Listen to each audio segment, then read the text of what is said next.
Netflix's One Piece live-action adaptation is finally out, and we're so excited to talk about how it compares to the story from Eiichiro Oda sensei. What are the best and worst changes from the anime?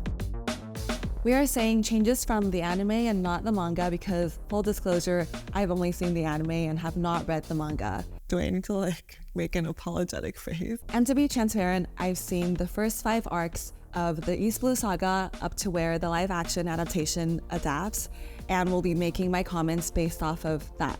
Interesting choice. I'm sure you had your reasons. Let's start with a positive change from anime to live action.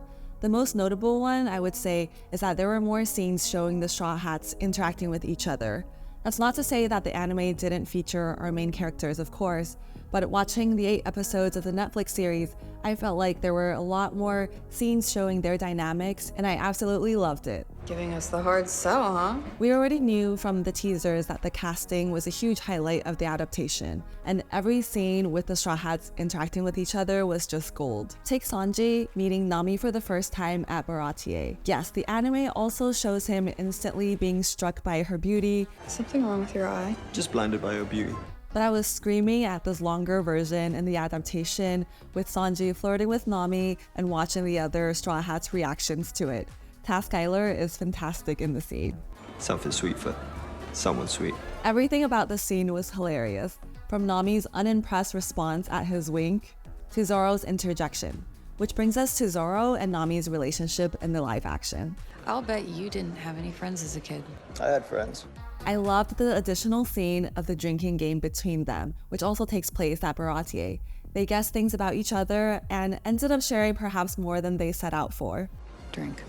Do I need to talk about how much I love Makenyu as Zoro? Yeah, tell me. The One Piece anime prompted a lot of shipping, but it's hard to imagine anything will compare to the shipping that will happen between Makenyu, Zoro, and Emily Rudd's Nami in the live-action series.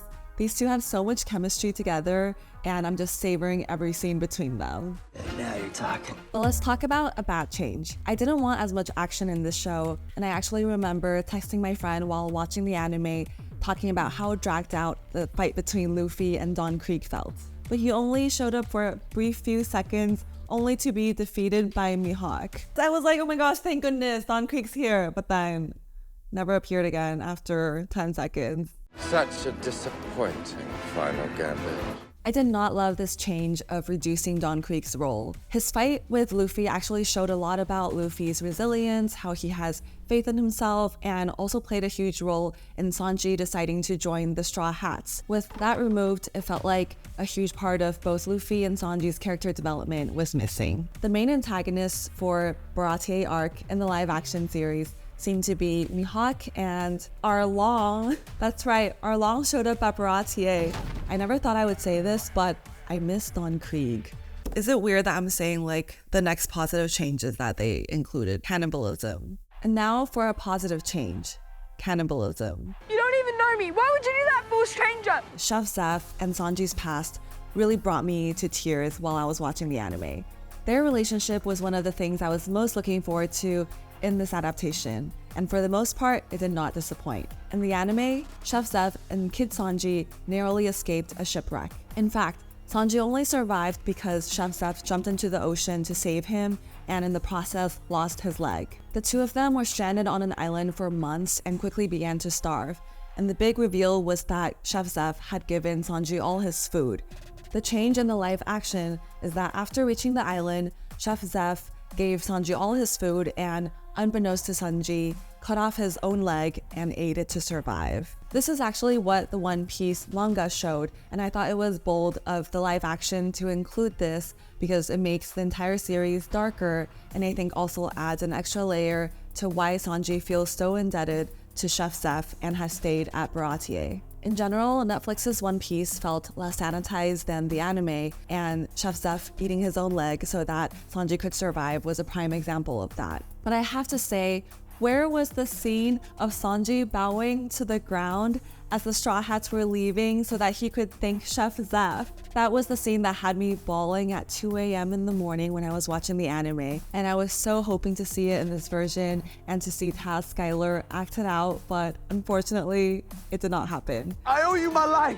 There was a goodbye scene in this version of the show, but it just did not hit the same. I really wanted to see the bow and the sobbing from both Sanji and Chef Steph.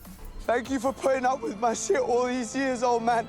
Another change I did not love, and this was probably the biggest departure from the anime, was the incorporation of the Marine storyline with Garp, Kobe, and Helmeppo. Like I said earlier, I've only watched up to our long part of the anime, so I have not met Garp yet.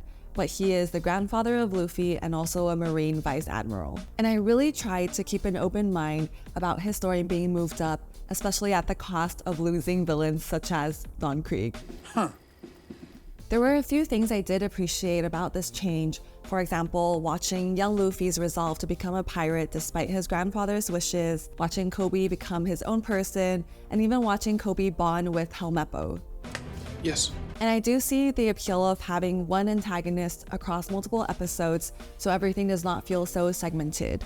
But in general, I found the Marine storyline to be the most boring part of the show, and even worse, there was no payoff to Garp chasing Luffy. When they finally had their confrontation, Garp revealed that he was just testing Luffy? What? That brings us to the changes for our long park. Fans already noticed from the teasers that Hachi was not present. And while we did have the other fishmen, Kurobi and Chu, who by the way I thought were fantastically designed, I was disappointed that there were no underwater fight scenes with them. The whole point of the fishmen is that they are stronger underwater.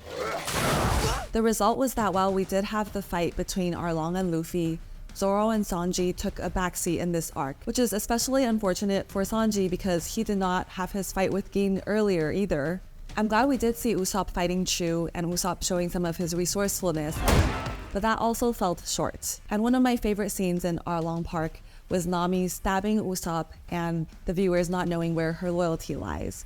That scene was also not included, and in general, I felt that Arlong Park felt quite rushed. I know a scene-by-scene recreation is not possible, and that was not what I was expecting, but I was really hoping to see some of my favorite beats in this version of the show and was upset when I did not. With that said, thank goodness we had the scene of Nami trying to remove her Arlong Pirates tattoo and Luffy jumping in to stop her and to give her the straw hat. Iconic scene. Their bond was very believable in the show, and if there are future seasons for One Piece, I'm really looking forward to more of that dynamic. What did you think of Netflix's One Piece live action adaptation? What were your favorite and least favorite changes from the anime or the manga? Let us know in the comments.